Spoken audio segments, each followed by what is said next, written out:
आज या ठिकाणी सर्वप्रथम 2024 करमाळा विधानसभेच्या निवडणुकीच्या निमित्ताने आपल्या सगळ्यांना माझा नमस्कार. जय महाराष्ट्र.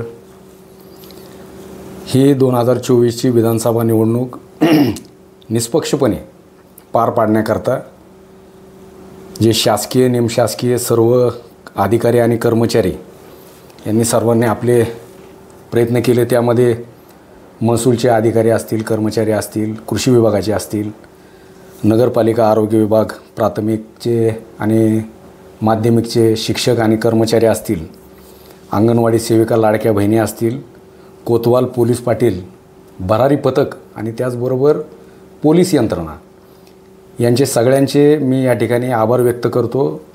त्यांनी प्रचंड कष्ट करून ही निवडणूक पार पाडण्याचा त्यांनी प्रयत्न केलेला आहे.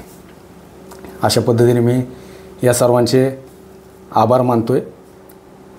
त्याचप्रमाणे आपल्या करमाळा तालुक्यातील सर्व गटाच्या आणि सर्व पक्षाच्या कार्यकर्त्यांना, पदाधिकाऱ्यांना मी या ठिकाणी नम्र आवाहन करणार आहे की सुदैवाने ह्या निवडणुकीमध्ये करमाळा तालुक्यामध्ये कुठलेही वादविवाद, केसेस, राजकीय ह्या निवडणुकीत झालेला नाहीत. तर उद्या मतदान आहे, 23ला मोजणी आहे. तर आपण कुठल्याही प्रकारचे आपसात भांडण वाद घालू नयेत. त्यामध्ये आपलेच नातेवाईक असतात, आपलेच मित्र असतात आणि त्याच लोकांमध्ये आपल्याला गावामध्ये वागायचं असतं भविष्यातही. तर एका दिवसासाठी आणि राजकारणासाठी आपण वादविवाद टाळावेत. खेळीमेळीच्या वातावरणात हे मतदान व्हावं अशी या ठिकाणी सर्व प्रमुख 3 पक्षाचे तिन्ही उमेदवारांच्या कार्यकर्त्यांना आणि पदाधिकाऱ्यांना मी या ठिकाणी नम्र आवाहन करतो. त्याचबरोबर निकाला दिवशीसुद्धा जे व्हायचे ते होईलच. आई जगदंबेने जे ठरवलं असेल तोच निकाल होणार आहे. परंतु ही कुस्ती आहे, कोणतरी कुस्ती जिंकणार आहे, कोणतरी पडणार आहे. विजयी उमेदवाराच्या सर्व कार्यकर्त्यांना मी विनंती करील की निकाला दिवशी वाहनांचे सायलेन्सर काढणे, आरडाओरडा करणे, फटाकडे वाजवणे याच्यामुळं घरांमध्ये असलेली लहान मुलं असतील, वयोवृद्ध असतील यांना त्रास होतो. याची आपण कृपया दखल घ्यावी, गांभीर्याने याचा विचार करावा असंही मी या ठिकाणी सगळ्यांना आवाहन करतो. दादा, आता आपण ज्या प्रकारे आवाहन करत आहे त्याप्रमाणेच जर करमाळा विधानसभेचा यामध्ये 3 प्रबळ दावेदार आहेत. हां, बागलगट असेल, त्याचप्रमाणे नारायणप्पा पाटील किंवा संजयमामा शिंदे असतील.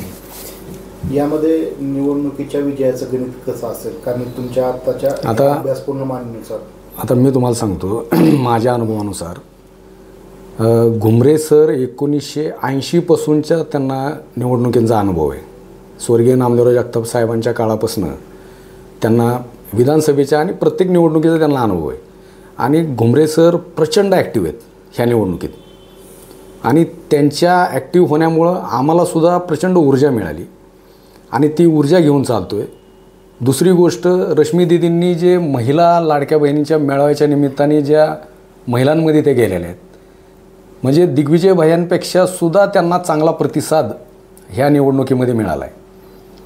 आणि आम्हाला खात्री आहे की सरांचं नियोजन, दीदींचं मेळावे घेणं आणि दिग्विजय भैयांचं 1 to 1 ह्या निवडणुकीच्या निमित्ताने मतदारांशी संपर्क होणे, लाडके बहीण योजनेची जी मुख्यमंत्र्यांची लाडकी बहीण योजना आहे आणि महायुती सरकारने ज्या काही योजना शेतकऱ्यांसाठी, युवकांसाठी, उद्योग व्यवसायांसाठी ज्या त्यांनी आणलेल्या आहेत, ह्या सर्व गोष्टींच्या आधारावरती महेशदादा चिवटेंचाही या ठिकाणी मी आवर्जून उल्लेख करेल. त्यांनी त्यांची प्रचंड ताकद या ठिकाणी दिग्विजय भैयांच्या पाठीशी लावली आणि त्याच्यामुळं मला असं वाटतं की 100% ह्यावेळेस दिग्विजय भैयांचा विजय होईल अशी मला खात्री वाटते. खरं तर आता हा प्रश्न विचारा नाही पाहिजे, परंतु आपण बागल गटासोबत हे असतात, परंतु आपलं मत नेमकं आपण देणार कोणाला आहात? मी 7 वर्ष माझे घालवलेत बागल गटाबरोबर. स्वर्गीय नामदेवराव जगताप साहेबांचा पुतळा जो झाकलेला होता तो उघडला दीदींच्या आणि भैयांच्या आदेशानुसार. ज्या दिवशी माझी आणि बंडकर सरांची सभापती उपसभापती निवड झाली, तो झाकलेला पुतळा त्यांच्या आदेशामुळे उघडला. हे उपकार मी विसरू शकत नाही ना. हे बघा, हे राजकारण आहे. भविष्यात त्यांचे माझे काय मतभेद होतील ते आपण भविष्यात बघू, पण जोपर्यंत मतभेद होत नाहीत तोपर्यंत ह्या उपकाराची जाण मी ठेवलीच पाहिजे. हे आयुष्यभर मतभेद जरी झाले तरी आयुष्यभर मी जाण ह्या विषयाची ठेवणारच आहे. आणि ह्या गोष्टीला आता 7 वर्ष होत आलेली आहेत. मी त्यांच्याबरोबर आहे आणि माझं मत निश्चितच तुम्हाला सांगतो त्यांच्याच पाठीशी, आणि नुसतं नाही, ठामपणे मी त्यांच्या पाठीशी आहे. याच्यात कुठलीही तीळ मात्र शंका नाही. येत्या मतदानात किंवा येत्या निकालामध्ये बागल गटाचे किंवा त्या अर्थी शिवसेनेचे, महायुतीचे कशा प्रकारे पुढील सुद्धा राजकीय वाटचाल असणार? माझ्या एकंदरीत राजकीय अनुभवानुसार राज्यामध्ये पुन्हा एकदा महायुतीचं सरकार येईल. मुख्यमंत्री कोण असतील, उपमुख्यमंत्री कोण असतील याचा अंदाज लावणे इतका माझा अभ्यास नाही आहे.